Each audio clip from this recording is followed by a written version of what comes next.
देशी रियासतों में इनके पास कोई अधिकार नहीं है साहब। इनकी स्थिति तो जानवरों से भी खराब हो रही है और इनको पता ही नहीं है कि हमारे अधिकार क्या हैं। आपको पता है आपके राजनीतिक अधिकार क्या है? मौलिक अधिकार, मूल अधिकार मेन संविधान में थे ही नहीं। मैंने एक बार पूछा इंटरव्यू में कि क्या ऐसी रही संविधान बनाने वालों के दिमाग में कि उन्होंने मौलिक या मूल अधिकार जो है मेन संविधान में ना जोड़ के बाद में 42वें संविधान संशोधन 1976 के तहत क्या जरूरत थी साहब? तो जो संविधान बनाने वाले थे उनको लगता था कि जैसे हम ईमानदार हैं, जैसे हम सभ्य हैं, ऐसे आने वाले भी हमारे भाई बंधु भी सभ्य होंगे। उनको पता नहीं था कि हम थोड़े से बिगड़े हुए शहजादे आएंगे आगे चलकर, तब जाके जोड़ने की बात थी। तो आपके राजनीतिक अधिकार क्या है? अरे ये तो है। कैसे पता चला? कैसे पता चला कि आपका राजनीतिक अधिकार है?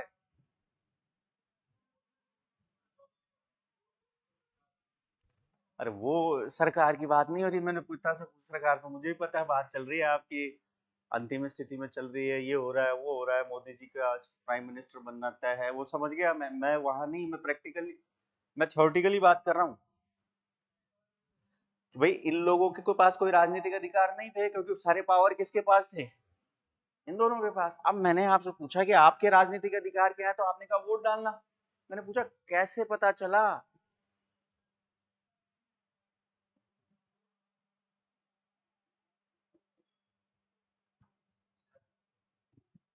और ये सारे काम होंगे? बोले साहब वो एक बैलेट वो आता है, उसमें हम कमल के निशान पे या हाथ पे झाड़ू पे, आजकल झाड़ू बाहर ही नहीं रहे, आजकल झाड़ू अंदर है। तो आप तो वो वाली बातें करने लग गए जो है ही नहीं, सिंपल सा समझ गए। यानी कि हमारे यहाँ इंडिया में ये नहीं था। वे सीधी सी बात है। क्या है? राजतंत्र था, लोकतंत्र नहीं था। तो इसी वजह से क्या बना?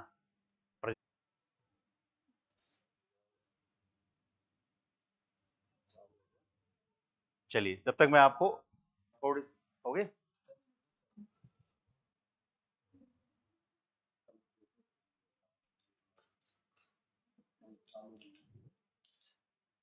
तो जनरेटर चला है, आ गई लाइट।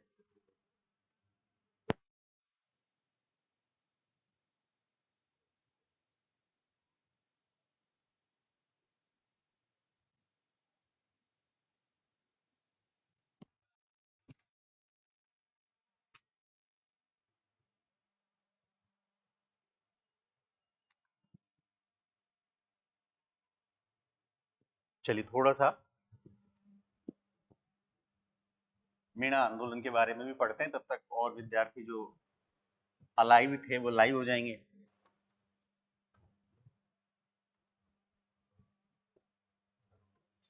प्रजामंडल का कॉन्सेप्ट समझ में आ गया? कई चीजें ऐसी है जो लिखते नहीं है, केवल समझते हैं, और कई चीजें ऐसी हैं जो समझते नहीं है, केवल लिखते हैं। अब वो आपको ढूंढना है कि इसमें क्या है, कौन सा लिखना है और कौन सा छोड़ना है। मीणा,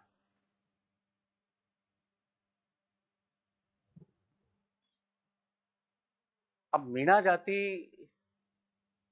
में आपको एक तो ये शब्द याद रखना है,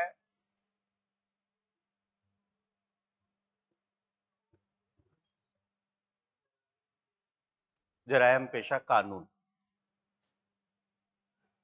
इनकी नजर में ये क्रिमिनल्स थे, अंग्रेजों की। इनको लगता था कि मीणा जाति आएगी, लूटपाट मचाएगी और भाग जाएगी। तो ऐसी स्थिति में इनके द्वारा, अंग्रेजों के द्वारा मीणा जाति के खिलाफ एक कानून बनाया जाता है जिसे कहते हैं क्रिमिनल ट्राइब्स एक्ट। देखो नाम ही लिखा है। हमारे यहाँ रोलेट एक्ट बनाया गया था, तो वो इंडिया लेवल पर याद करने की आवश्यकता है, राजस्थान के स्तर पर, और इसी को बेस बनाकर जयपुर में लागू किया गया। जरायम पेशा। अब जरायम पेशा कानून में क्या था, तो इसमें ये कहा गया कि 12 वर्ष से अधिक, सिंघम पिक्चर देखी आपने, जयकांत शिकरे, देखिए क्या? मैंने तो वो जगह भी देखी है जहां पर है ना वो अजय देवगन उसको हिलाता है गोवा में, तो हमने भी इसको रीटेक करने का प्रयास किया। याद करो एक सीन में जयकांत शिकरे गांव जा रहा है,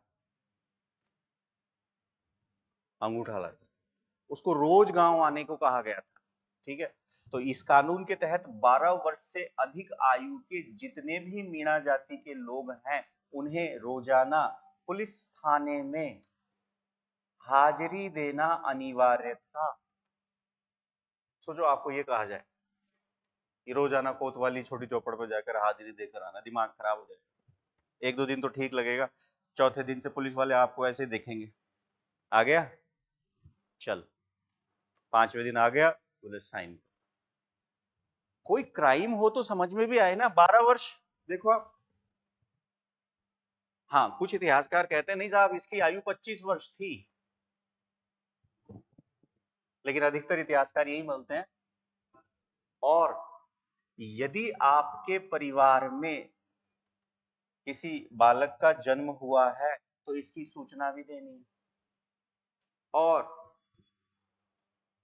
जयपुर से बाहर जा रहे हो तो इसकी सूचना भी। इस कानून को क्या कहा गया? अब साहब ये दो प्रकार के दो लोग थे, एक चौकीदार मीणा और एक जमींदार मीणा। तो एक व्यक्ति हुए हैं जिनका नाम है लक्ष्मी नारायण झरवाल, याद रखना, मैं इनसे मिला हुआ भी हूं, अब तो शायद संसार में नहीं होंगे, क्योंकि 15-20 साल पहले मिला था उनसे। उन्होंने एक बुक निकाली थी मीणा समाज पे, तब मैं उनसे मिलने गया था। तो ये व्यक्ति हुए हैं जिनका नाम है लक्ष्मी नारायण झरवाल, बस ये फैक्ट याद रखना है। लक्ष्मी नारायण झरवाल के नेतृत्व में नीम का थाना में मीणा जनजातियों का एक सम्मेलन होगा और वहां पर ये अपनी डिमांड रखेंगे। हालांकि अंग्रेजी सरकार कुछ नहीं सुनेगी और लास्ट में आगे चलकर 1952 में, आजाद कब हुए? 1947 में। देखो 1952 में जाकर फिर राजस्थान से ये, क्या आज इस तरह का कोई कानून है? नहीं है साहब। आज कोई आपको रोजाना थाने में हाजिरी देना अनिवार्य नहीं। आजकल तो पुलिस व्यवस्था में थोड़ा परिवर्तन भी आ गया। पुलिस आजकल कैमरा लेके रहती है, तो मान लो आपने कुछ कर दिया या उन्होंने कुछ कर दिया उल्टा पुल्टा बोला तो तुरंत रिकॉर्ड हो जाती, रिकॉर्ड करके आगे। तो आजकल की पुलिस थोड़ी सी चेंज हो रही है, लेकिन इस जमाने में तो कौन सा था? क्रिमिनल ट्राइब्स एक्ट, जरायम पेश। पैराग्राफ चेंज करके लिखिए, आगे बढ़ते हैं, हमारा टॉपिक है उसको खत्म करें। तो नीमड़ा हत्याकांड हो गया है, इसी में हम चल रहे हैं एक ही आंदोलन में।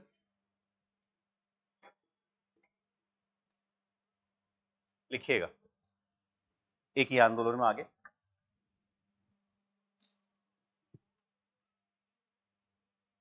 मोतीलाल तेजावत के द्वारा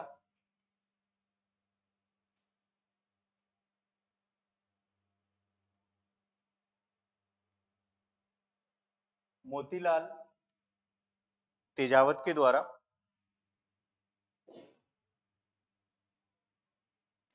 एक ही आंदोलन को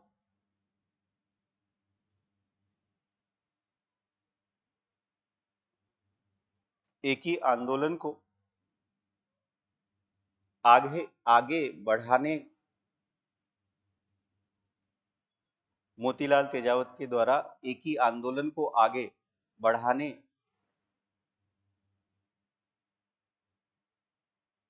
का कार्य किया गया।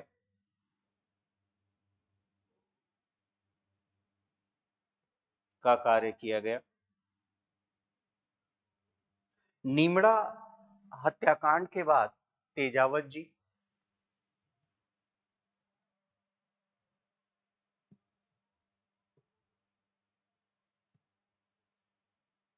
कब हुआ था नीमड़ा हत्याकांड? 1900 लिखिए। नीमड़ा हत्याकांड के बाद तेजावत जी जनवरी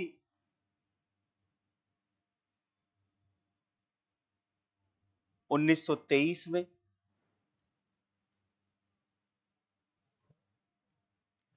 सिरोही व उसके आसपास के क्षेत्र में सिरोही व उसके आसपास के क्षेत्र में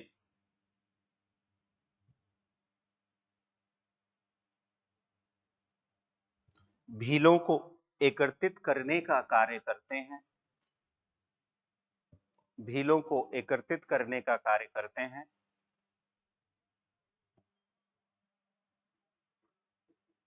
तेजावत जी को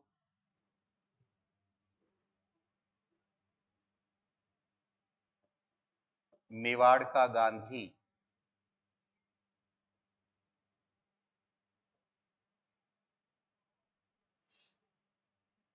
कौमा भीलों का मसीहा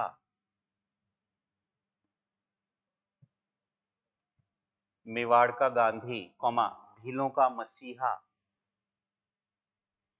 मसीहा इस सर्वे सर्वा टॉप मेवाड़ का गांधी भीलों का मसीहा व बाऊजी के नाम से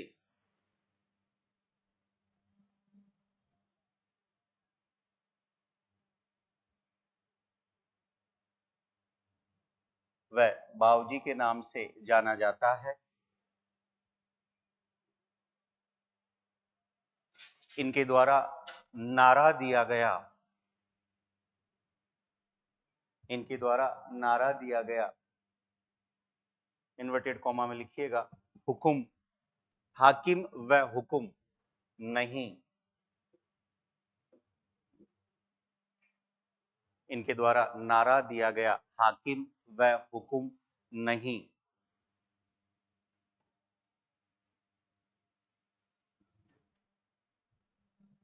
सिरोही के दीवान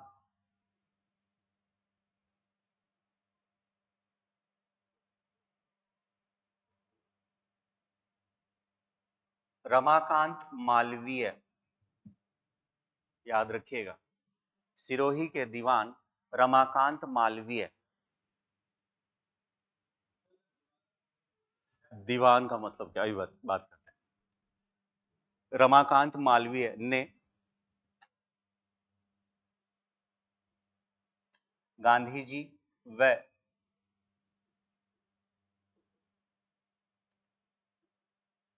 विजय सिंह पथिक को गांधी जी व विजय सिंह पथिक को तेजावत जी के गतिविधियों के बारे में बताया। गांधी जी व विजय सिंह पथिक को तेजावत जी की गतिविधियों के बारे में बताया।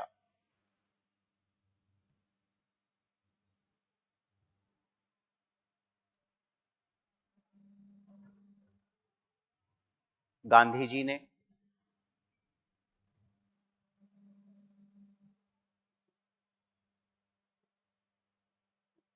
यंग इंडिया के माध्यम गांधी जी ने यंग इंडिया के माध्यम से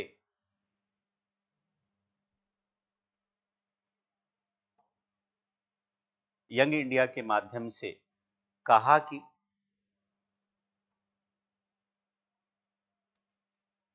तेजावत जी के साथ उनका तेजावत जी के साथ उनका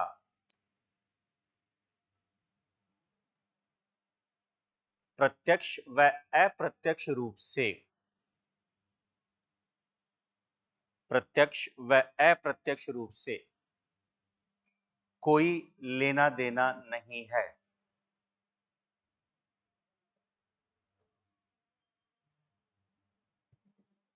कोई लेना देना नहीं है।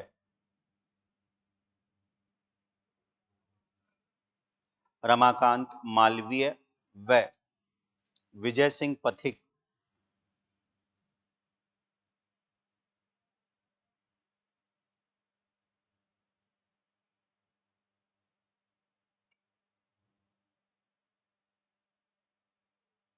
ने रमाकांत मालवीय व विजय सिंह पथिक ने गोपेश्वर नामक, याद रखिएगा जगह का नाम, गोपेश्वर नामक स्थान पर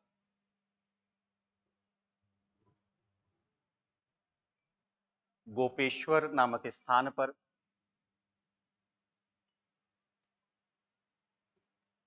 किसानों से मुलाकात की,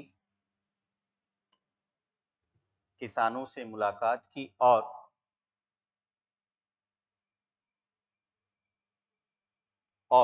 किसानों को और किसानों को उनकी समस्या दूर करने का आश्वासन दिया, आश्वासन दिया।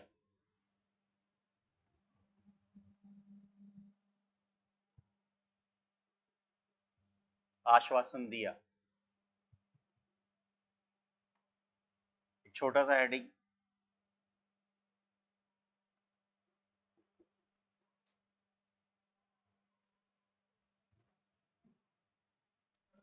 अब जहां जहां हेडिंग डाल लीजिए, भूला गांव हत्याकांड, 5 व 6 मई 1922।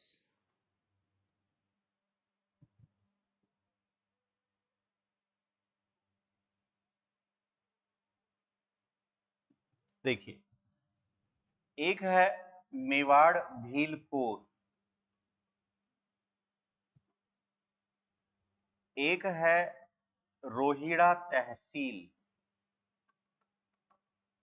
रोहिड़ा तहसील में एक तो ये गांव है, ठीक है, और एक है बालोलिया।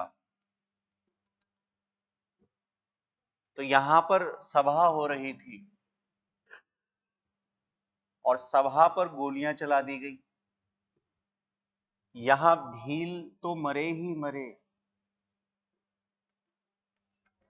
ये भी मैंने बताया था, भील और गरासिया दो थे। तो आपसे पूछेगा किस एक स्थान पर 11 गरासियों की या गरासियों की हत्या हुई, ठीक है, भूला गांव, और एक नाम और याद रखिए, बालू। किससे, अच्छा ये भी पूछ सकता है, भूला गांव हत्याकांड या बालोलिया हत्याकांड किस एक आंदोलन से संबंधित है? एक ही आंदोलन से संबंधित है ये।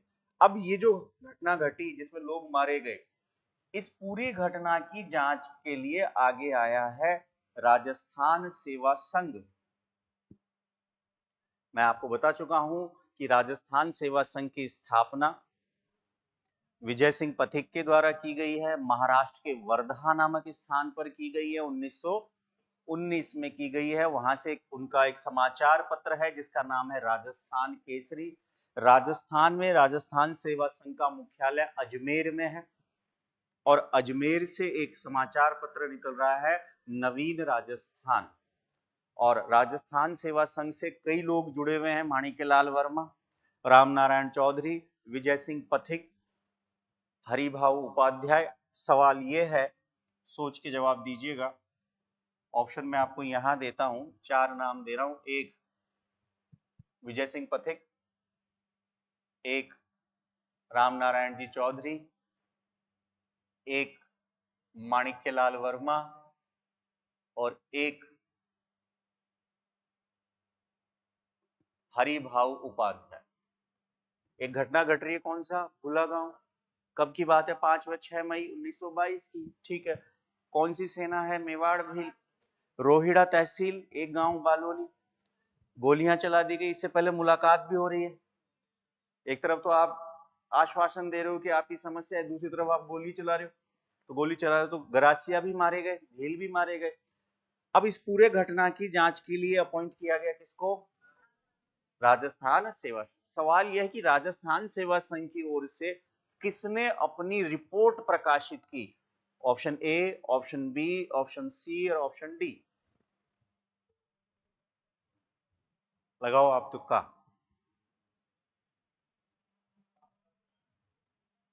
विजय सिंह पथिक, रामनारायण चौधरी, माणिक्यलाल वर्मा, हरिभाऊ उपाध्याय। लिखिएगा, चलिए लिखिए, देखिए क्या आता है जवाब। लिखिएगा, पैराग्राफ में लिखिए, डैश लगा के इसके आगे लिखिए। सिरोही की एक सैन्य टुकड़ी, अलग से इसमें इसमें लगा ली, ये लिख दिया, हेडिंग लगा दी, इसके नीचे डैश लगा के लिखो। हाँ, सिरोही की एक सैन्य टुकड़ी मेवाड़ भील कोर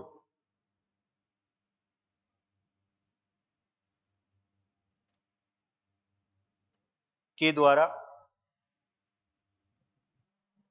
बालोलिया व भूला गांव, बालोलिया व भूला गांव में गोलियां चला दी गई,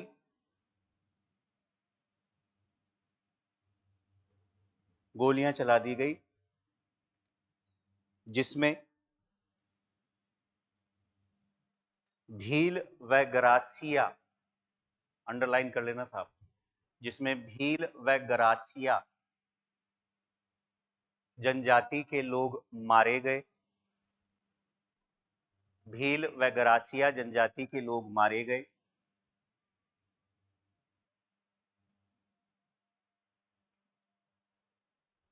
राजस्थान सेवा संघ की ओर से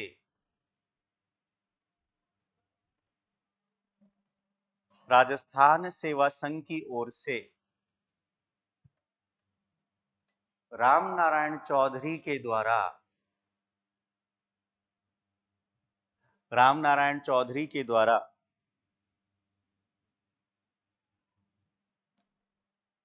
घटना स्थल का दौरा किया गया,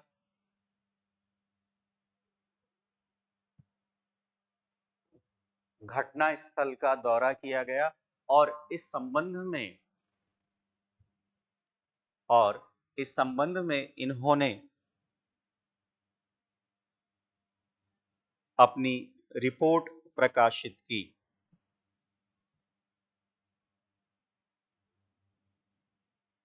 रिपोर्ट प्रकाशित की।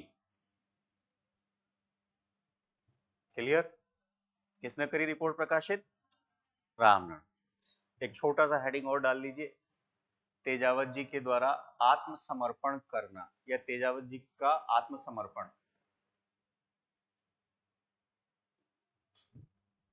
तेजावत जी का आत्मसमर्पण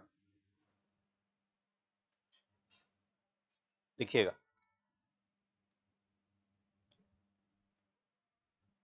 महात्मा गांधी के कहने पर, महात्मा गांधी के कहने पर 4 जून 1929, आप तो 1929 याद रखिएगा, 4 जून 1929 को तेजावत जी ने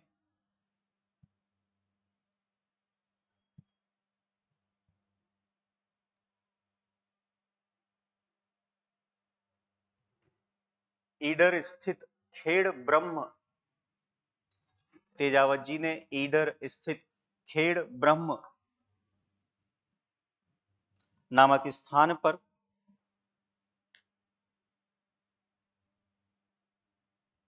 आत्मसमर्पण कर दिया। ये भी पूछा गया है, ईडर के खेड़ ब्रह्म नामक स्थान पर तेजावत जी ने आत्मसमर्पण कर दिया। ये सवाल पूछा गया है साहब। और मेवाड़ रियासत, और मेवाड़ रियासत के द्वारा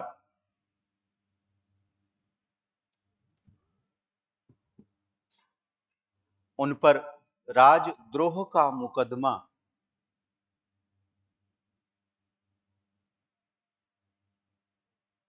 उन पर राजद्रोह का मुकदमा चलाया गया। राजद्रोह, सेडिशन, राजद्रोह का मुकदमा चलाया गया। तेजावत जी ने 1942 में, तेजावत जी ने 1942 में भारत छोड़ो आंदोलन, भारत छोड़ो आंदोलन में भी हिस्सा लिया था, हिस्सा लिया था। बोर्ड पर देखिए,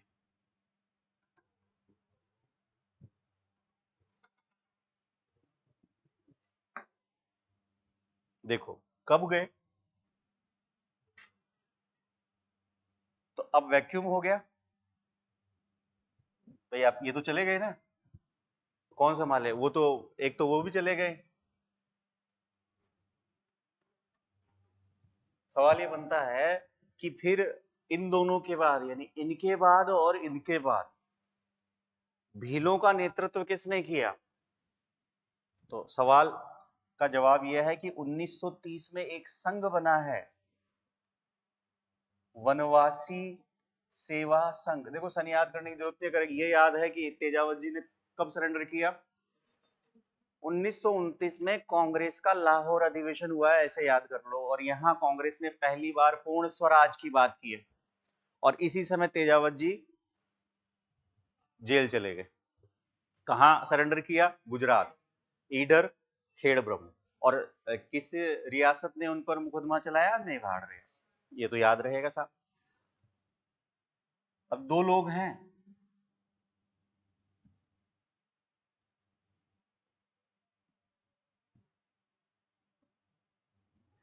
ये आपको पता नहीं था। अब ऑप्शन देता हूं फिर, एक, दो, तीन, तीन ही दूंगा। राम नारायण जी, यहां पर कौन सा नाम आएगा? ठीक है,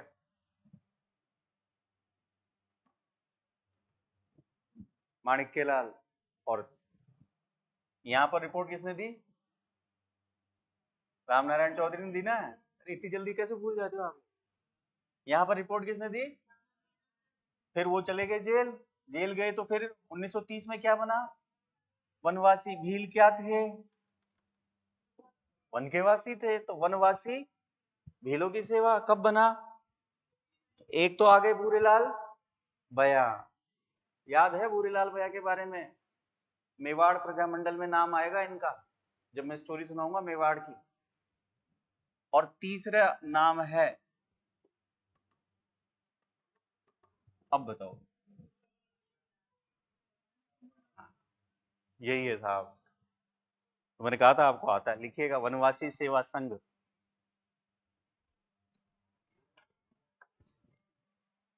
आपके हिसाब से तो ऐसे प्रश्न दे आरपीएससी की, भारत कब आजाद हुआ? 1945 में, 1946 में, 1947 में? बोले 1947 में।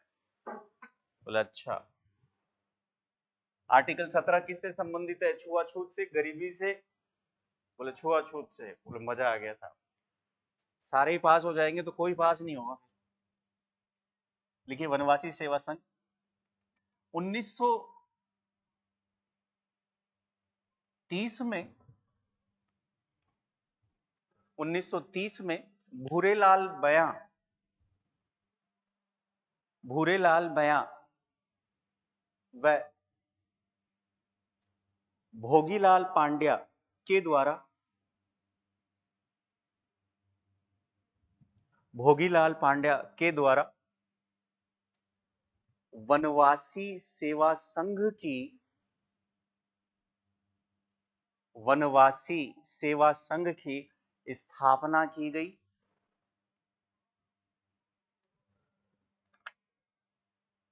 जिसका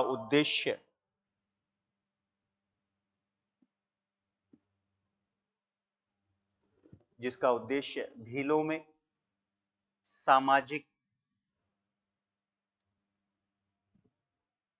भीलों में सामाजिक व राजनीतिक चेतना,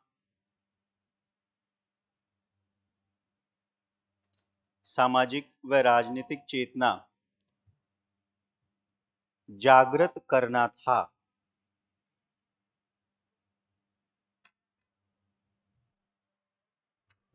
देखो मैंने कैसे किया, मैंने इसको व को ब कर दिया, ठीक है। बोलना मेरे याद करने का हमारा कुछ तरीका, मैंने कई सारे इजाद कर रखे हैं, लेकिन हाँ वो याद रहे। बी,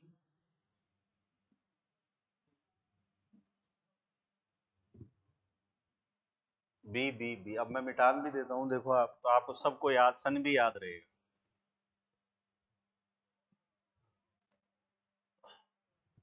कब हुई थी वनवासी सेवा संघ की स्थापना?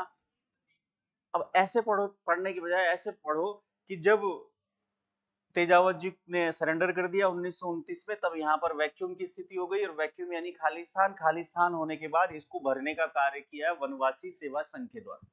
वनवासी सेवा संघ में दो लोग थे, भोगीलाल पांड्या, सिरोही प्रजामंडल। सिरोही प्रजामंडल जो है उसकी स्थापना सिरोही में नहीं हुई, बंबई में हुई है। भरतपुर प्रजामंडल की स्थापना भरतपुर में नहीं हुई, कहां हुई? हरियाणा में हुई। बीकानेर प्रजामंडल की स्थापना बीकानेर में नहीं हुई, कलकत्ता में हुई। ये भी याद रखना है साहब। तो याद तो आपको ही रखना है, मैं तो बता ही सकता हूं कि वनवासी सेवा संघ। ठीक है, चलिए आगे हेडिंग डाली, छोटा सा है, मीणा आंदोलन। फिर कुछ संगठन पर भी चर्चा कराऊंगा।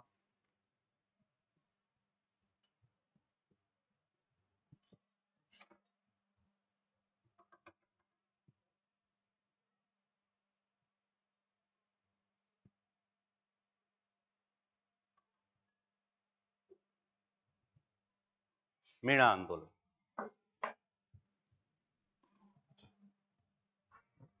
ऐसे कर लीजिए, दो भागों में बांट। मीणा एक जमींदार और एक है आपका चौकीदार।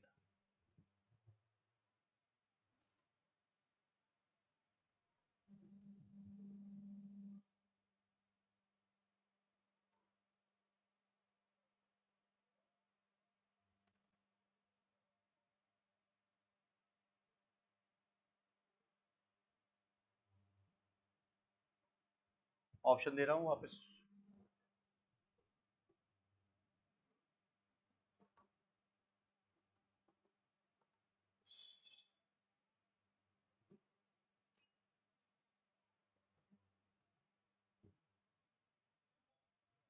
भाई भीलों के द्वारा सबसे पहले विद्रोह कहाँ किया गया, तो यार कोई बताएगा भील उदयपुर में पाए जाते हैं, तो उदयपुर में होगा।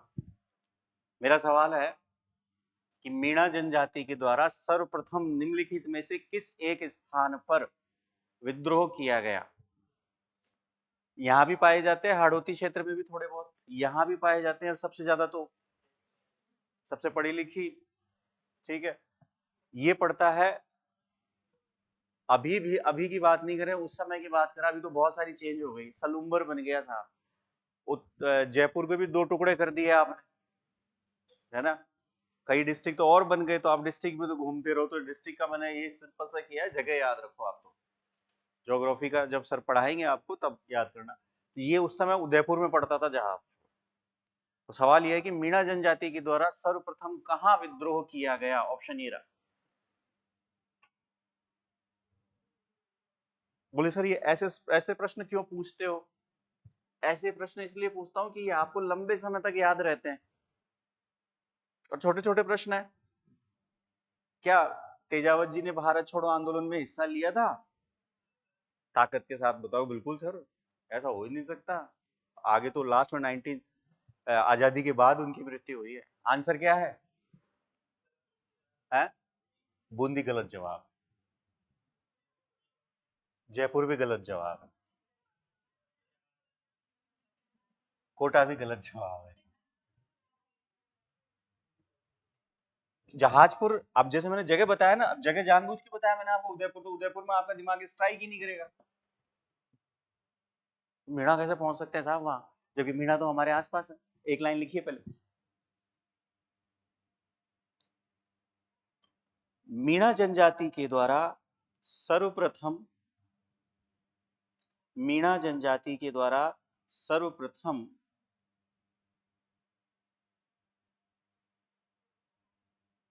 1851 में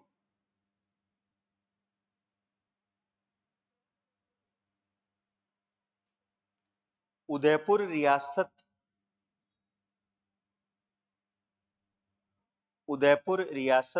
के जहाजपुर नामक स्थान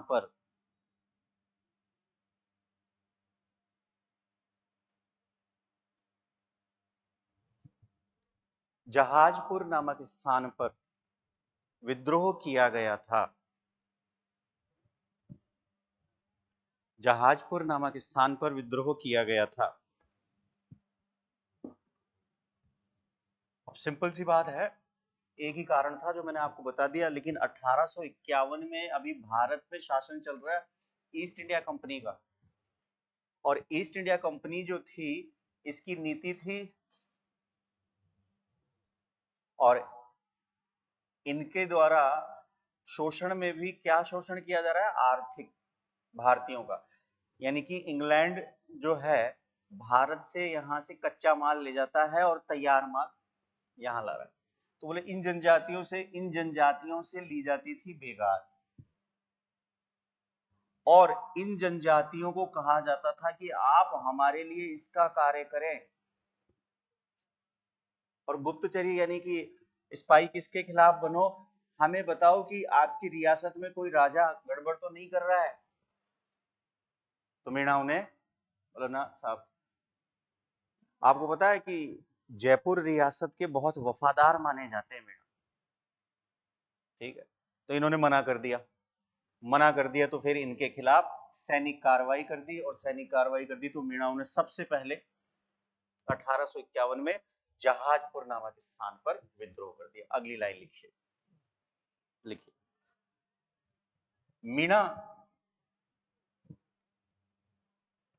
मीणा जनजाति के विद्रोह का सामना करने हेतु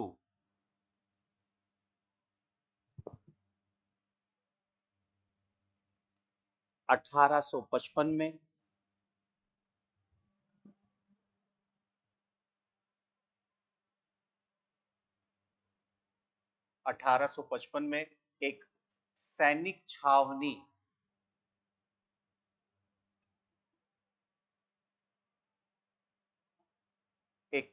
छावनी का गठन किया गया।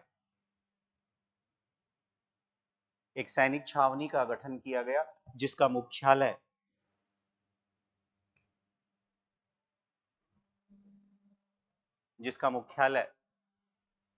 देवली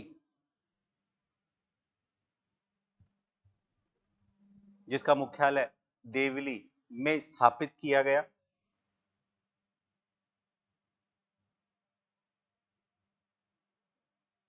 जयपुर के समीप है, हाँ या ना?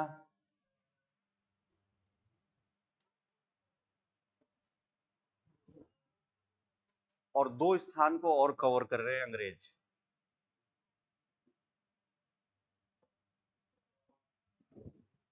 इसलिए मैंने पहला प्रश्न लिखा है 1851। देखो लिखिए, देवली में मुख्यालय स्थापित करने के पीछे उद्देश्य,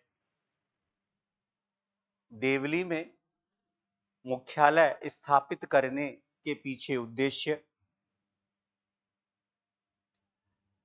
जयपुर, अजमेर,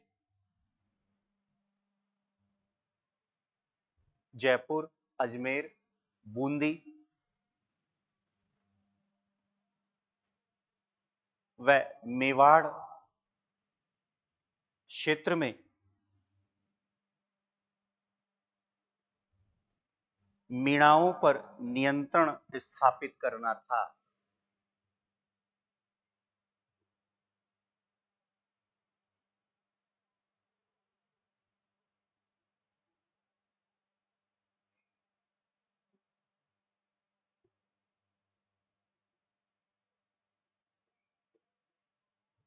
अठारह सौ सत्तावन से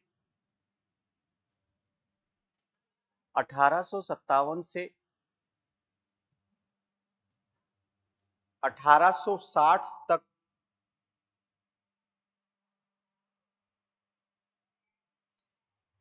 1860 तक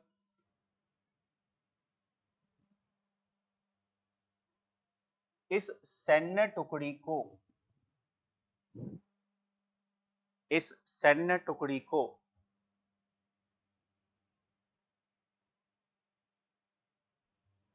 40वीं देवली रेजिमेंट 40वीं देवली रेजिमेंट व मीणा रेजिमेंट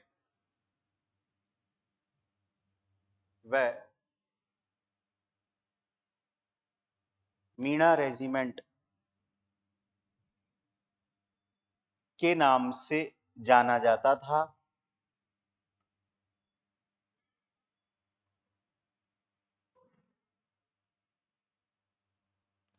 आगे चलकर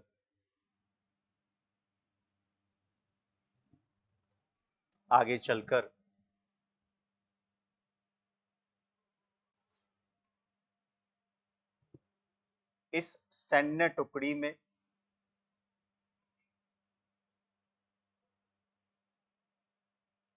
आगे चलकर इस सैन्य टुकड़ी में 43वीं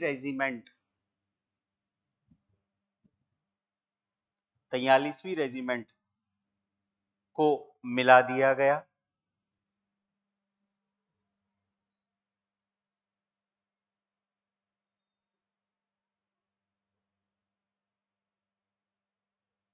और यह सैन्य टुकड़ी मीणा कॉपर्स के नाम से जानी गई और यह सैन्य टुकड़ी मीणा कॉपर्स के नाम से जानी गई। चंचल जी 1930 नहीं 21 है, 21 में मिलाया गया था, ध्यान रखिए। वापस देखो शुरुआत कब से हुई है,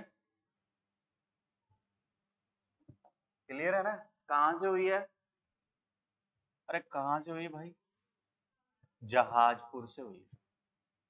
अंग्रेजों को समझ में आ गया, यानी कंपनी को समझ में आ गया कि इनसे पंगा लेना दिक्कत की बात है। तो 4 साल बाद, अब देखो ऐसे याद करोगे तो सन आपको ज्यादा याद रहेंगे, नहीं तो याद कम रहेंगे। पहले विद्रोह से 4 साल के बाद एक सैनिक छावनी बनाई गई साहब। इसका मुख्यालय, उद्देश्य ये था कि साहब मेवाड़ में तो कर ही चुके हैं विद्रोह, हो सकता है यहां भी करें, यहां भी करें और यहां भी करें, तो इस पर कंट्रोल करेंगे। फिर आगे चलकर इसे 40वीं रेजिमेंट या मीणा रेजिमेंट, और आगे चलकर इसमें 43वीं रेजिमेंट का भी विलय कर दिया गया और इसे नाम दिया गया मीणा कॉपर्स। तो मीणा कॉपर्स में ये तो याद रहेगा 40वीं कौन सी एक सैन्य टुकड़ी भी शामिल थी, 43। लिखिए 1871 में 1871 1871 में अपराधी जाति अधिनियम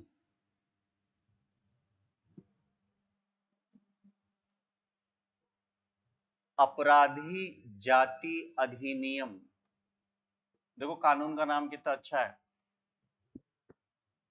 ऐसी जाति जो अपराधी है, अपराधी जाति अधिनियम के तहत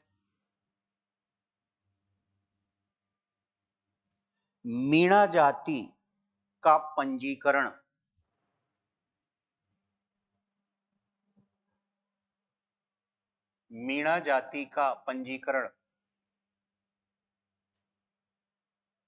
अनिवार्य कर दिया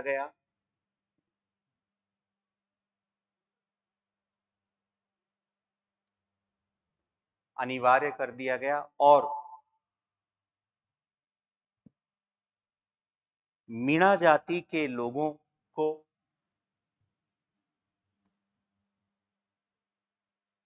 निर्धारित समय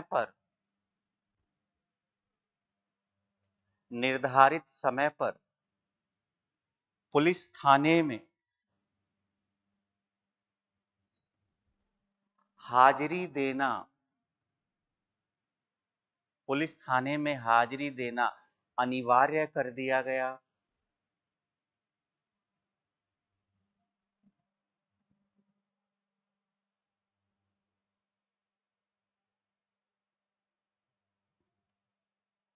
मीणा जाति को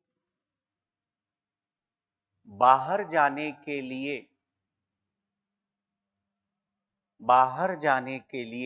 अनुज्ञप्ति, व्हाट इज अनुज्ञप्ति? सब जानते हो, आप सब जानते हो, मैं जैसे लिखूंगा कहोगे बिल्कुल आप। लाइसेंस। अनुज्ञप्ति लेना अनिवार्य कर दिया गया।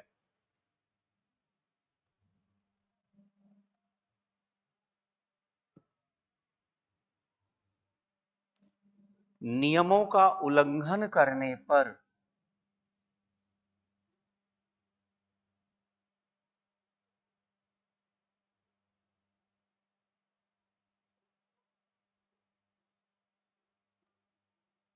तीन वर्ष की कैद, 3 वर्ष की कैद व 500 रुपए का जुर्माना, 500 रुपए का जुर्माना देना पड़ता था। स्टॉप। 500 रुपए का जुर्माना देना पड़ता था।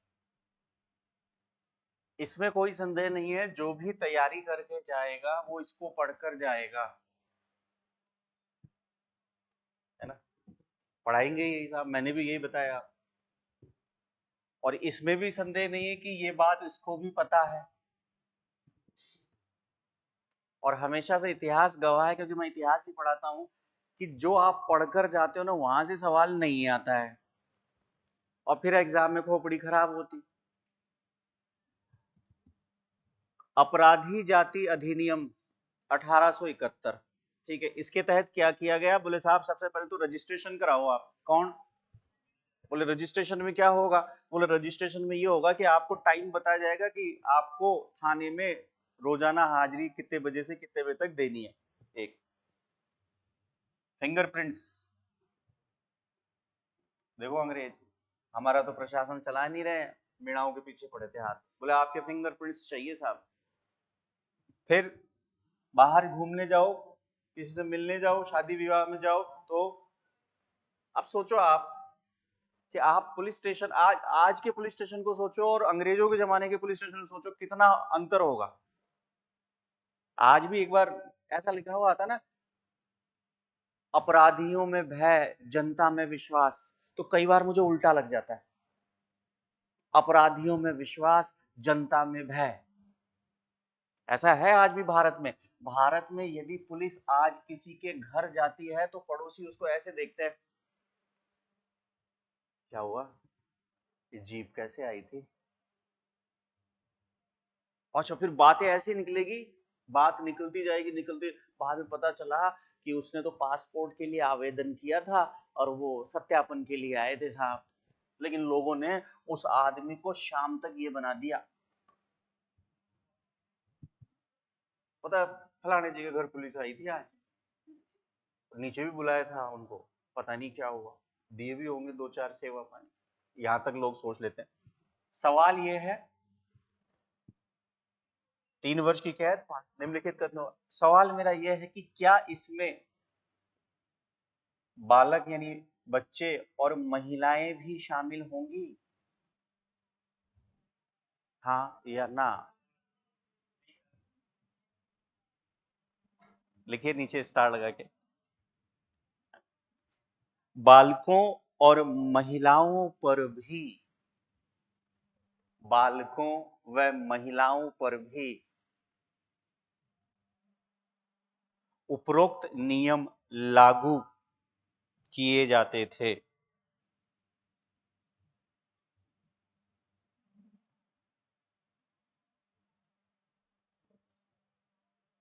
क्लियर? मेरे ख्याल से ये चीजें आपकी हटा देता हूं।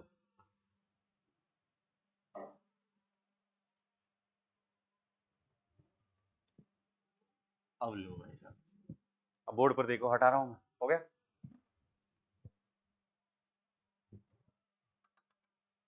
आपने ना कैसे बोला? आपने तो ना बोलना ही नहीं था, मैंने आपको थोड़ी देर पहले समझाया था। आपका दिमाग वहीं काम होना चाहिए कि सर आपने बताया था 12 वर्ष से ज्यादा की आयु पे। क्या क्या कराना है साहब?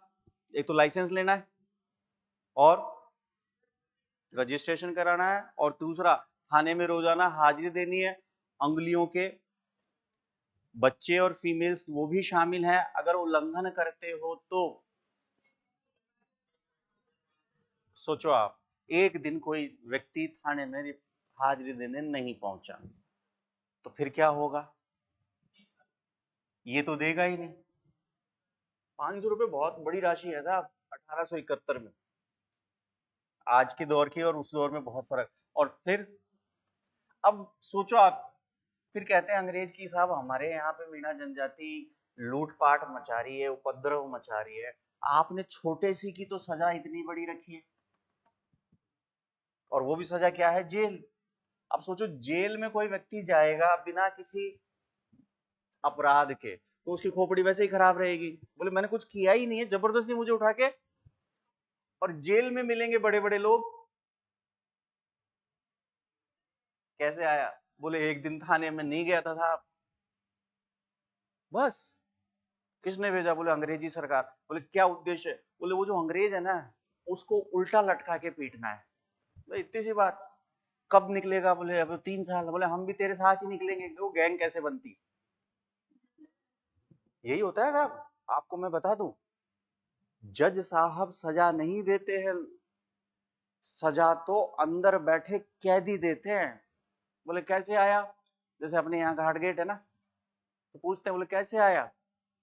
बोले चोरी के हैं। बोले एक काम कर, ये पूरा हॉल साफ कर। दूसरे से बोले तू कैसे आया? वहां भी राठौड़ी चलती है अंदर, तो तू कैसे आया? बोले मर्डर में। बोले आओ साहब, ये हमारा हीरो है, मर्डर करके आया। बोले तू कैसे आया? बोले रेप। सारे बाथरूम टॉयलेट सब साफ कर, और रात को सोएगा भी तू बाथरूम के बाहर। तो ध्यान रख लेना साहब, जैसा अपराध वैसी सजा मिलेगी। सारे टॉयलेट साफ करा। संजय दत्त की मैंने एक बार देखी थी, वो संजय दत्त बताता है कि जब वो महाराष्ट्र यरवदा जेल में था तो टॉयलेट और चूहों के, टॉयलेट का साफ करने का काम दिया था और चूहों के बीच में रहना पड़ता था, नरक से भी बदतर। तो सोचो आप, नरक से हर कोई निकलना चाहेगा, और निकलते फिर टारगेट। तो फिर अंग्रेज बार बार कहते हैं कि साहब ये उपद्रवी, उपद्रवी उपद्रवी बनाया है किसने? इनके सामने तो हमारी देशी रियासत के राजाओं से तो उपद्रव चलते ही नहीं थे। लिखिए 1924 में भारत सरकार के द्वारा, 1924 में भारत सरकार के द्वारा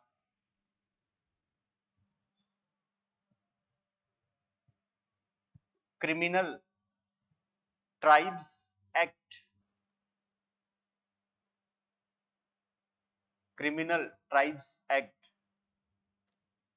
पारित किया गया,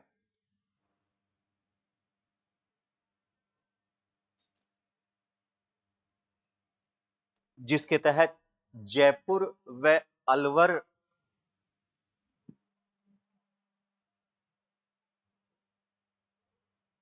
जिसके तहत जयपुर व अलवर के मीणा जाति के लोगों को, जयपुर व अलवर के मीणा जाति के लोगों को अपराधी जाति,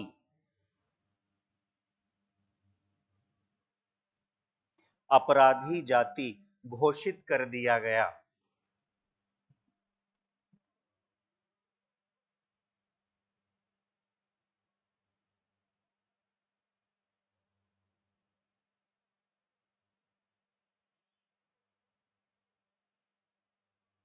इसी एक्ट को आधार बनाकर, इसी एक्ट को आधार बनाकर जयपुर में, जयपुर में जरायम पेशा,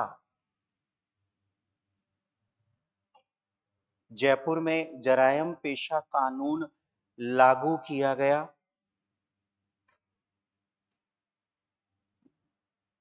जरायम पेशा कानून लागू किया गया।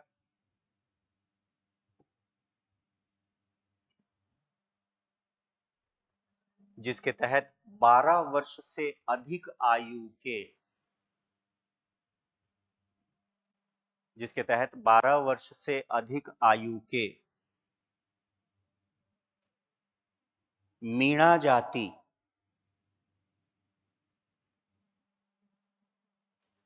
जाति के लोगों को मीणा जाति के लोगों को रोजाना पुलिस थाने में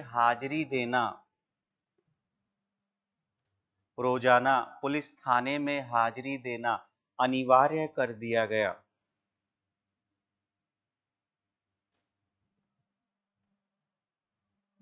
अब सोचो, अचानक से ऑर्डर आए, अपन सब मान लो एक घड़ी के लिए मीणा है, और अचानक से ऑर्डर आया कि हम सबको सरकार ने कहा है कि आप सब क्रिमिनल हो। तो हम घर में बैठे हैं, हम सब एक ही घर के सदस्य हैं सपोज करो, तो अपने को पता अपन तो वैसे ही क्रिमिनल है। बोले क्या करना है? बोले काहे की तैयारी करनी है, सेकंड ग्रेड फर्स्ट ग्रेड। बोले चलो। बोले क्या करेंगे? बोले लूटते हैं। सरकार ने तो पहले ही कर दिया ना भाई, हमने कुछ किया ही नहीं, तो भी आपने हमको क्या घोषित कर दिया? क्रिमिनल घोषित कर दिया। तो चलो फिर तो ग्रुप बनाएंगे, और ग्रुप बना के रास्ते में जो पहला अंग्रेज मिलेगा पकड़ लो, जिसको पकड़ना है। लिखिए, महादेव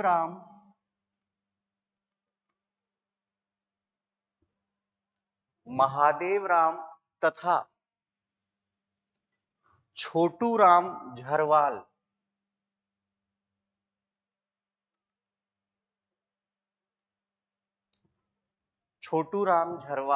के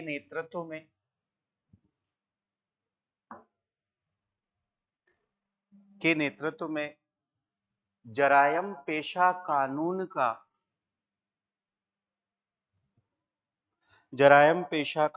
का विरोध किया गया।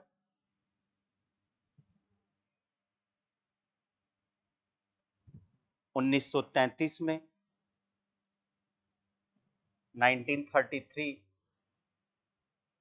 1933 में मीणा क्षेत्रीय महासभा 1933 में मीणा क्षेत्रीय महासभा का गठन किया गया।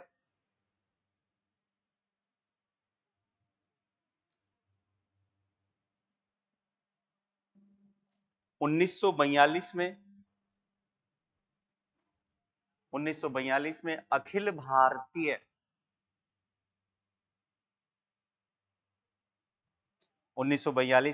अखिल भारतीय मीणा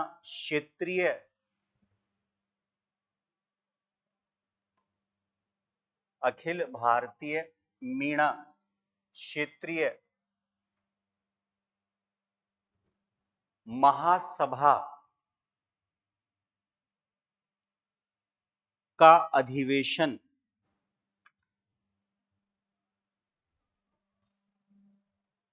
खालिस्तान आयोजित किया गया।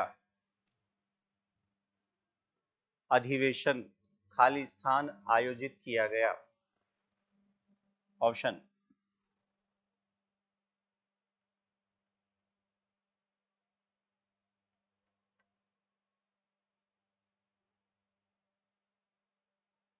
5 ऑप्शन दे रहा हूं इस बार। अब आप लगाओ दिमाग। बोले ये भी बताया, ये भी बताया, ये पूछा। हाँ जी, ऑप्शन दे दिया आपके सामने, बताओ कहाँ? 1 2 3 4 5। मीणाओं का मामला देख लेना साहब, जगह भी पता है आपको, हेड ऑफिस भी पता है आपको, एरिया भी पता है, और ये भी पता है कि सबसे पहले कहाँ हुआ है। जहाजपुर में विद्रोह हुआ है, ये भी पता है। तो मेरा छोटा सवाल है,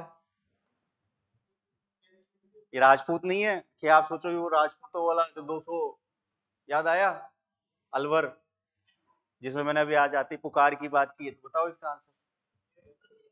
जयपुर। देवली, खालिस्तान में दिल्ली भर लीजिए। देख लो, आपके सारे, हिंदी में बोलूं तो आप लोगों के द्वारा लगाए गए सभी तुक्के,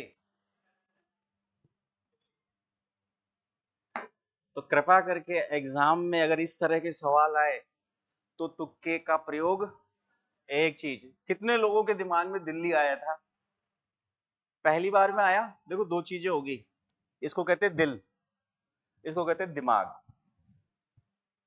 दिल कह रहा था कि दिल्ली, दिमाग ने कहा नहीं, पागल है क्या, ये इतनी सारी राम कहानी पढ़ा रहे हैं, इसका मतलब मीणा कहां दिल्ली पहुंच जाएंगे भाई। फिर दिल ने कहा दिल्ली, तो तेरे, ये कहता है इसको कि तेरे जैसा कोई बेवकूफ नहीं है,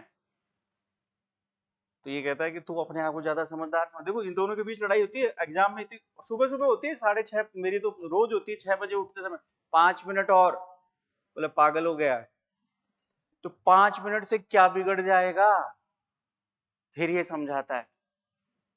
तो एक गोपाल दास जी हैं, गौर गोपाल दास जी, उन्होंने दिल और दिमाग, दिल और आंख के बारे में कहा एक बार, मेरे को बड़ी अच्छी लगी वो लाइन। दिल बोला आंख से, दिल ने कहा आंख से, तुम देखा करो कम, देखते हो तुम और तड़पते हैं हम। आगे तो सुनो, आंख बोली दिल से, आंख बोली दिल से, तुम सोचा करो कम, सोचते हो तुम और रोते हैं हम। मैंने नहीं कहा, उन्होंने कहा। तो मुझे ये एग्जाम में कई बार लड़ाई होगी, और हमेशा ध्यान रखना, फर्स्ट टाइम में जो ये बोले लगा देना, दिमाग मत लगाना, नहीं तो फिर खेल, क्योंकि ये जब बोलेगा जब आपने पढ़ा है, अदरवाइज नहीं। लिखिएगा, इस सम्मेलन में, इस सम्मेलन में जयपुर से सूथालाल मीणा,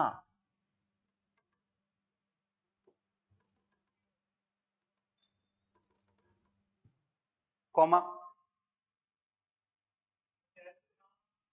सूथालाल मीणा, ऐसे नाम मिलेंगे आपको, बिरधी चंद,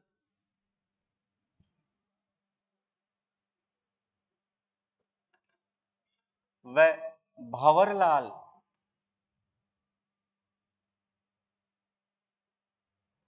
व भंवरलाल ने हिस्सा लिया,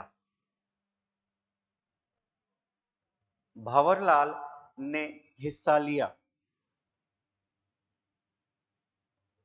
पैराग्राफ चेंज करके लिखिएगा, जैन मुनि मगन सागर,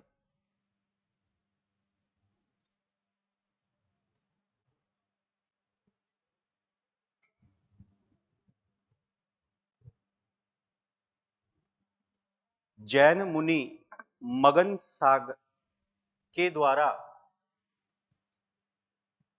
मीन पुराण नामक, जैन मुनि मगन सागर के द्वारा मीन पुराण नामक पुस्तक की रचना की गई,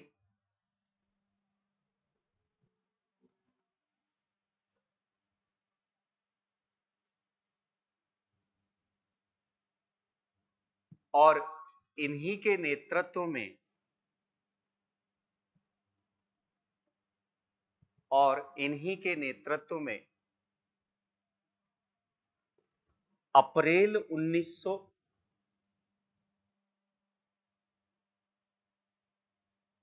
अप्रैल 1944 में नीम का थाना नामक स्थान पर, नीम का थाना नामक स्थान पर एक सम्मेलन का आयोजन किया गया।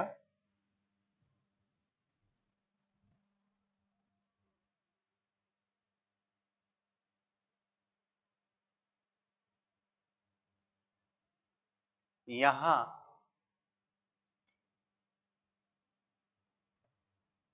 मीणा सुधार समिति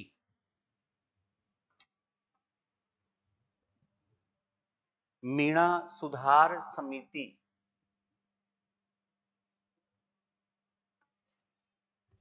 का गठन किया गया, जिसके अध्यक्ष पंडित बंशीधर शर्मा,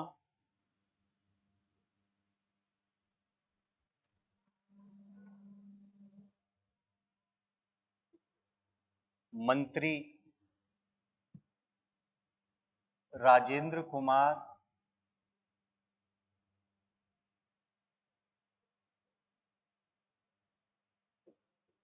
और संयुक्त मंत्री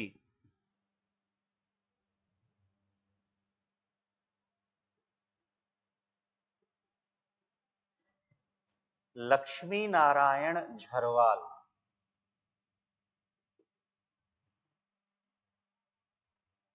लक्ष्मी नारायण झरवाल बने।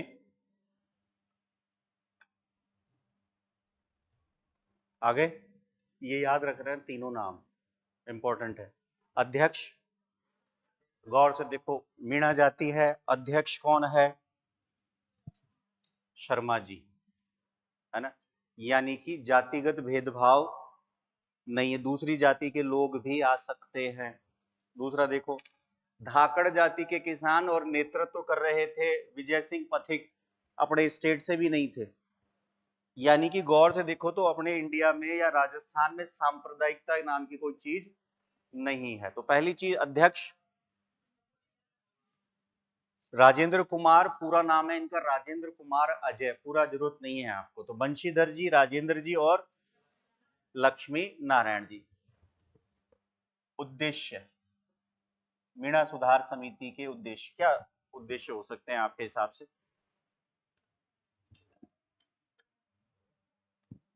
अरे वो दो ही उद्देश्य है।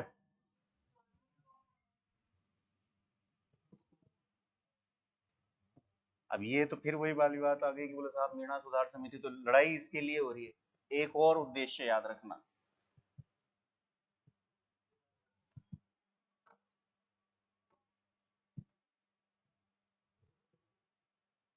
गलत है ये चौकीदारी प्रथा, इसलिए उन्होंने कहा कि नहीं साहब हम नहीं करेंगे ये, तो कुछ मिलता तो है नहीं, बेकार। और दूसरा,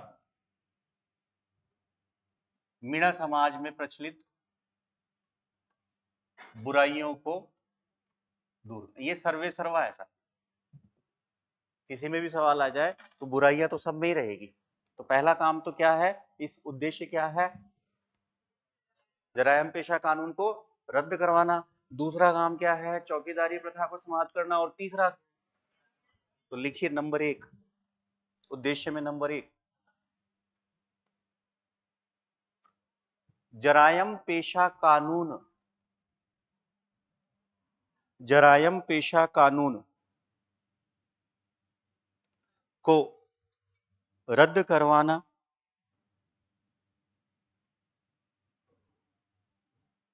नंबर 2, चौकीदारी प्रथा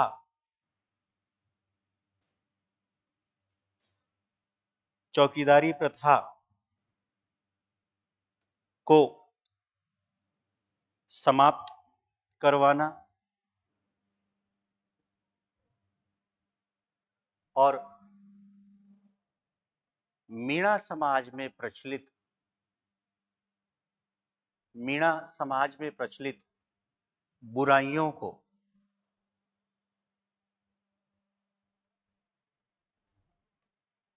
दूर करना।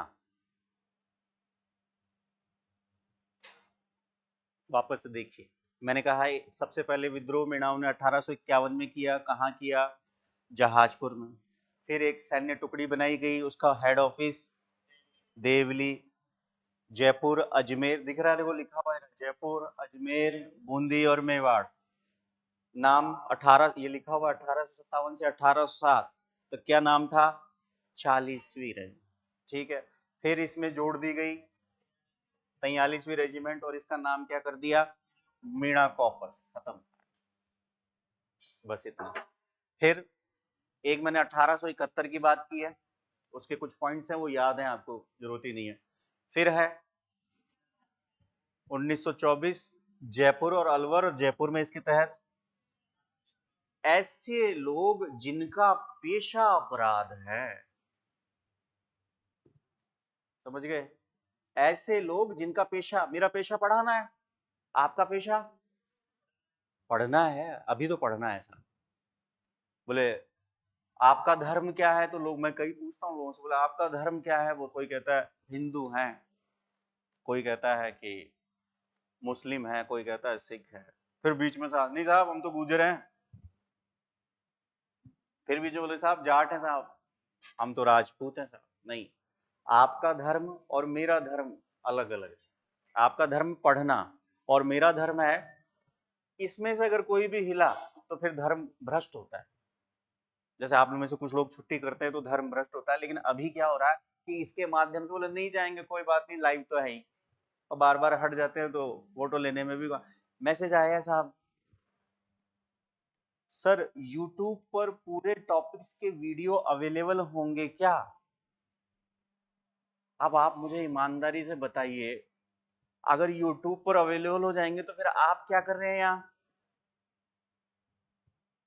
तो सीधी सी बात है, या तो मेरा अकाउंट नंबर ले लो, 50 100 150 44 77 41,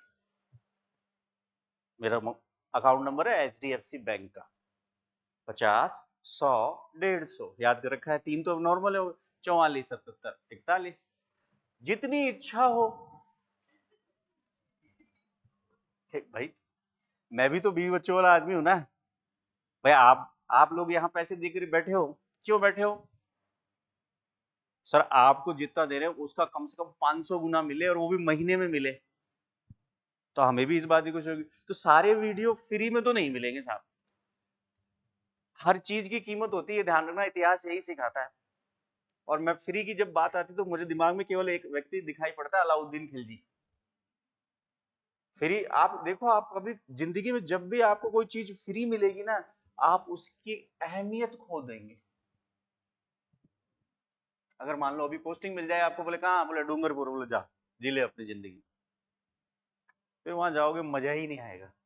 और अब यहां से लाइफ का स्ट्रगल शुरू होने के बाद, अभी एक विद्यार्थी मिला, बोले सर मैं 30 किलोमीटर से आता हूँ, 25 किलोमीटर से आता हूँ, सोच रहा हूँ रूम ले लूं। मैंने कहा बिल्कुल भाई, लाइफ का स्ट्रगल ही यही है। मेरा मुखर्जी नगर में स्ट्रगल रहा, सबका स्ट्रगल रहा, विदाउट स्ट्रगल आप ऐसे थोड़ा ना है कि सीधे पहुंच जाएंगे टॉप के पद, तो लगेगा।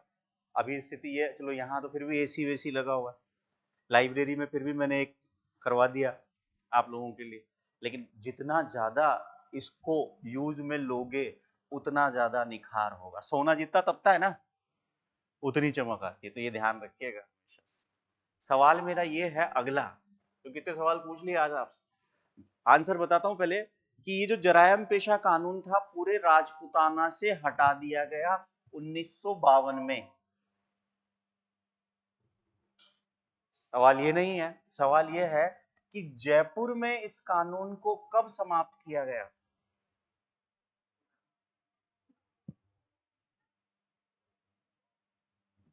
बताओ, ऑप्शन दो।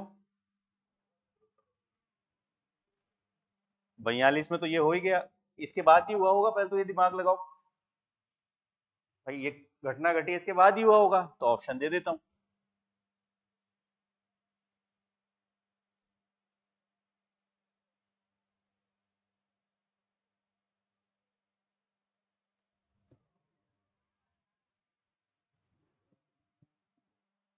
सब तो ये पढ़कर जाएंगे कि जरायम पेशा लागू हुआ क्रिमिनल ट्राइब्स एक्ट के माध्यम, मैं कह रहा हूं हटाया कब गया? ऑप्शन ये रहे, इसके बाद ही हटेगा, क्योंकि और ये भी तय है कि इसके बाद ही हटेगा, तो पहला ऑप्शन तो मैंने हटा दिया आपके लिए, अब 3 ही बचे हैं प्रभु, ये लो पहला हटा देता हूं। 47, ये पहला स्ट्राइक आएगा और जो गलत होगा, क्योंकि आपको लगेगा भारत आजाद हो गया, तो भारत आजाद हो गया तो अपना जयपुर भी आजाद ही है साहब। और जयपुर में एक संगठन बनता है जिसका नाम है आजाद मोर्चा, बात करूंगा, लिखिएगा। जयपुर रियासत में 1946 में, जयपुर रियासत में 1946 में जरायम पेशा कानून, जरायम पेशा कानून को समाप्त किया गया।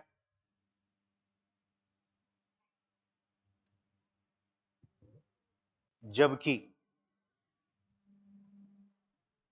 समस्त राजस्थान में, जबकि समस्त राजस्थान में 1952 में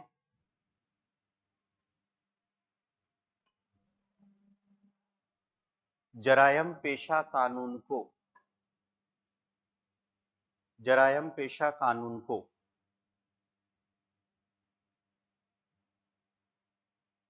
समाप्त किया गया था। ठीक है, अब हेडिंग डालिए नए पेज से, प्रजामंडल आंदोलन, प्रजामंडल आंदोलन। कुछ वीडियोस, सारे वीडियोस तो अवेलेबल नहीं हो पाएंगे, ऐप पर है, हम ऐप पर कोर्स की डिटेल दे रखी है, वहां से आप परचेज कर सकते हैं। हमारी ऑफलाइन क्लास में जो आएंगे उनको ऑनलाइन फ्री में देंगे हम। मान लो किसी दिन नहीं आ पाए जी, आप कोई सम्मेलन में गए हो, नीम का थाना गए हो, तो ये भी तो हो सकता है। पढ़ना जरूरी थोड़ा है, छुट्टी करना जरूरी है। कौन से सब्जेक्ट की? नहीं नहीं, अवेलेबल देखो मैडम, मैं बताऊं, मैं पहले मैं तो एक थोड़ा सा ना अपनी लाइफ के कुछ चरणों में ना अधैर्यवान था। मतलब मेरे को धैर्य कम होता था, मैं जल्दी जल्दी सारे काम करूं। फिर जब से शादी हुई ना मैडम, तब से मेरे में अंदर धैर्य आ गया, और फिर मेरे अंदर विवेक जागृत हुआ, और मुझे लगा कि धीरे धीरे स्टेप बाय स्टेप चलना चाहिए। अभी सर से बात हो गई है मैडम, आपके जो भी समस्या है ना सब मुझे पता है, क्योंकि मैं जो काम कर रहा हूँ ना यहाँ, मैं एज ए टीचर बन के नहीं कर रहा हूँ, एज ए स्टूडेंट बन के कर रहा हूँ। तो मैं आप अपने आप को आपकी जगह रख के ये सोचता हूँ भाई आपकी समस्या क्या क्या हो सकती है। एक दिन पानी की समस्या आई साहब, पकड़ लिया लाखन सिंह जी को, लाखन सिंह जी पानी नहीं है। मुझे पता है, मेरा ये मानना है कि मुझे ये पता होना चाहिए कि मेरे मार्कर में स्याही है कि नहीं, चाहे मैं मार्कर से लिखूं नहीं, इसको कहेंगे मैनेजमेंट। तो सर से हमारी बात चल रही है, जल्दी हो जाएगा, और आपकी समस्या धीरे धीरे धीरे, अभी सारे सर आएंगे जो जो यहाँ पढ़ा रहे हैं ना, सब यूट्यूब पर है। तो टीचर्स जो है उनसे मेरी वार्ता हो रही है, और आपको ऐप पर जो भी आपकी इंग्लिश है, चाहे एसएसटी है, जो भी है वो भी मिल जाएगा। और एसएस का बैच तो हम जल्द ही शुरू करें, थोड़ा सा वेट कर लीजिए, मई के फर्स्ट वीक यानी 1 से 10 तारीख के बीच आपकी समस्या सॉल्व हो जाएगी। ये वीडियो भी डाल दूंगा मैं, क्या जाता है मेरा, बताओ, एडिट करके ही तो डालना है। हेडिंग डाल दीजिए, राजस्थान में प्रजामंडल आंदोलन।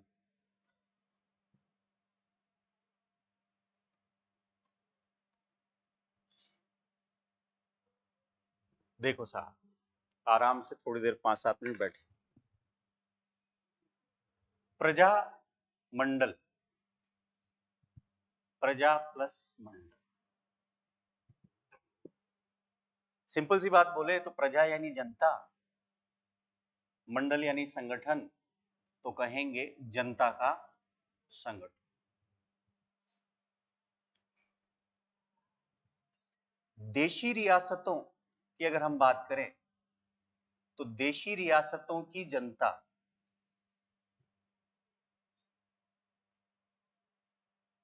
देशी रियासतों की जनता को उनके राजनीतिक अधिकार है, देशी रियासतों में उत्तरदायी शासन हेतु, देशी रियासतों की जनता को शिक्षित करने हैं, दलित व अछूतों के उत्थान हेतु। आपको पता है ना कालीबाई क्या इंसिडेंट हुआ था, आएगा तो दलित व अछूतों के उत्थान हेतु दलितों को मंदिरों में प्रवेश नहीं दिया जाता था, तो ये नई चीज है। फिर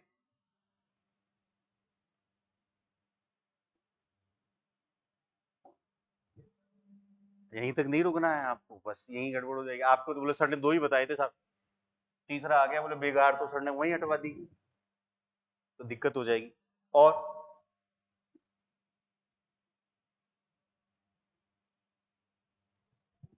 ये भी तो था, गांधी जी पूरे जीवन में क्यों चल रहे हैं लैंड रेवेन्यू सिस्टम। देखो, तो देशी प्रजामंडल जनता का संगठन देशी रियासतों की जनता को उनके राजनीतिक अधिकार दिलाने हेतु, उत्तरदायी शासन की व्यवस्था करने हेतु, लोगों को शिक्षित करने हेतु, दलितों व अछूतों के उत्थान हेतु, बेगार प्रथा समाप्त करने हेतु और लगान समाप्त करने या कम करने हेतु जो आंदोलन चलाए गए उसे ही हम क्या कहेंगे, प्रजामंडल। सब बुद्धिजीवी वर्ग आएंगे साहब यहाँ पे, पढ़े लिखे। अब ये जो प्रजामंडल है, इस प्रजामंडल आंदोलन को हम 3 भागों में बांट दें।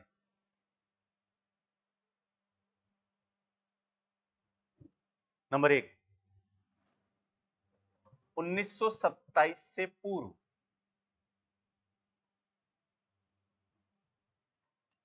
एक पुत्री पाठशाला लिखाई थी मैंने, एक कबीर पाठशाला लिखाई थी,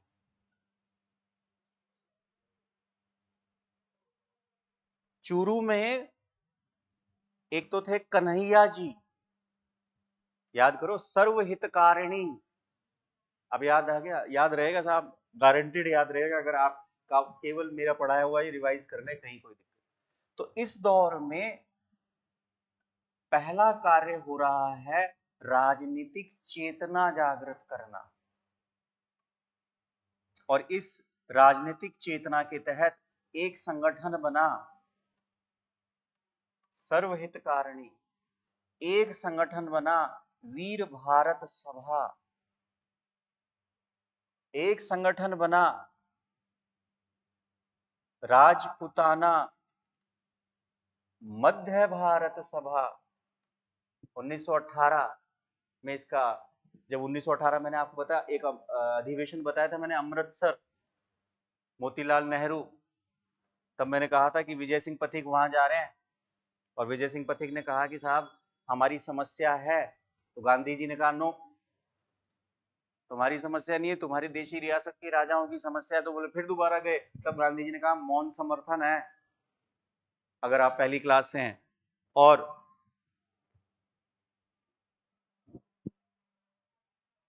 आपका जवाब है मैडम, ये मैंने क्या कहा, प्रजामंडल स्टेप बाय स्टेप चलेगा। सबसे पहले, अब राजनीतिक चेतना बोले ये क्या बीमारी, बोले सर्वहितकारिणी, बोले लोगों को क्या करना है, शिक्षित करना। वीर भारत सभा वही राजनीतिक चेतना, राजपुताना मध्य भारत सभा, तो सारे लोग इकट्ठे होते हैं दिल्ली में, विजय सिंह पथिक, केसरी सिंह बारट, चांदमल जी, और भी बहुत सारे लोग हैं, गणेश शंकर विद्यार्थी, कुछ लोगों को तो आप जान लेंगे धीरे धीरे।